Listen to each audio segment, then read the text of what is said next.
Celebrities वो लोग होते हैं जिनको इस दुनिया में काफी शोहरत मिली होती है और इन्हीं सेलिब्रिटीज ने फलस्तीनी ना होते हुए भी आजकल फलस्तीन की सपोर्ट में बहुत कुछ कहा है। आज की वीडियो में हम ऐसे ही कुछ मशहूर लोगों के बारे में जानेंगे जिन्होंने फलस्तीन में जुल्म के खिलाफ आवाज उठाई। सबसे पहले हैं जीजी और बेला हदीद। ये दोनों बहनें इंटरनेशनल मॉडल्स हैं और हमेशा फलस्तीन के लिए आवाज उठाती रहती हैं। पिछले हफ्ते से बेला अपने इंस्टाग्राम पे फलस्तीन में जुल्म के खिलाफ काफ़ी स्टोरीज और पोस्ट शेयर कर रही हैं। बेला ने अपने इंस्टाग्राम में ये कहा कि लोग बाकी मुजालिम के खिलाफ खड़े होते हैं और फलस्तीन के खिलाफ जुल्म से मुंह फेर लेते हैं। आप ऐसा नहीं कर सकते कि आप मुख्तलिफ मुजालिम में चूज़ करें कि आपके लिए क्या ज़्यादा मायने रखता है। इसके बाद है मार्क रफेलो, जिनको आप हल्क के नाम से भी जानते होंगे। इन हॉलीवुड एक्टर की तरफ से हाल ही में फ़लस्तीन के लिए काफ़ी सपोर्ट आई है। मार्क एक पिटीशन चला रहे हैं जहां वो चाहते हैं कि इजरायली कंपनीज पे रेस्ट्रिक्शंस लगाई जाएं जब तक फ़लस्तीनियों को इक्वल राइट्स नहीं मिलते। इस पिटीशन के ऊपर तकरीबन 17 लाख लोगों ने साइन किया हुआ है। मार्क ने ट्वीट भी की कि साउथ अफ्रीका पे सैंक्शंस की वजह से वहां के लोगों की जिंदगी बची है, तो क्यों ना इसराइल पे भी सैंक्शंस लगाई जाएं ताकि फ़लस्तीनियों की जान बच सके। नेक्स्ट है लॉरेन जोरेगुई।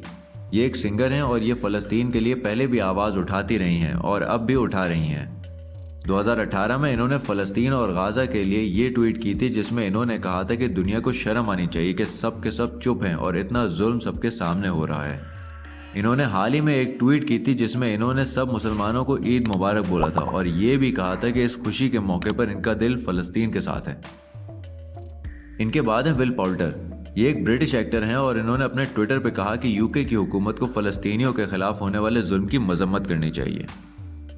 एक और एक्ट्रेस हैं वायोला डेविस, जो कि ऑस्कर भी जीती हुई है। ये भी शामिल हैं इस फहरिस्त में जिन्होंने फ़लस्तीन के लिए आवाज़ उठाई।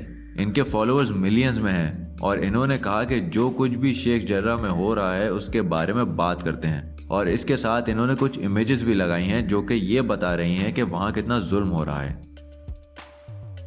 नेक्स्ट है कॉमेडियन जॉन ऑलिवर। जॉन काफ़ी कंट्रोवर्शियल इशू से बात करते हैं और ये काफ़ी तंज़िया तरीके से अपनी बात को समझाते हैं। इनकी HBO सीरीज़ है जहां इन्होंने इजराइल और फ़लस्तीन के बारे में बात की। इनका कहना था कि फ़लस्तीनियों को इन हालात में ज़्यादा नुकसान का सामना है और इजराइल ने जंगी जराइम भी किए हैं।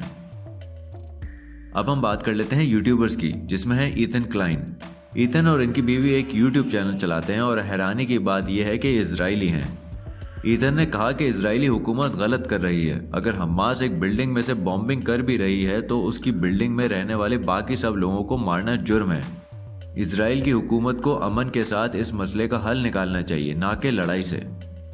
इसके बाद यूट्यूबर हैं फिलिप डी फ्रैंको। ये भी काफ़ी मशहूर यूट्यूबर हैं और इनको लोगों ने बहुत पसंद किया जब इन्होंने अपनी एक एपिसोड में इजराइल और फ़लस्तीन की बात की।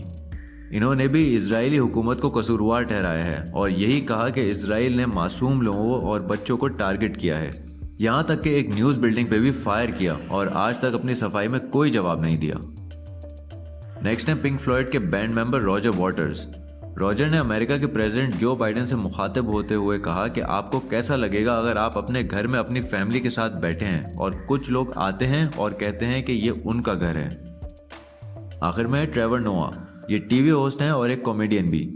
ट्रेवर ने अपने शो में इजराइल और फ़लस्तीन की बात करते हुए कहा कि इजराइल फ़लस्तीन के मुकाबले में बहुत ताकतवर है और इजराइल पर रिस्पॉन्सिबिलिटी भी आती है।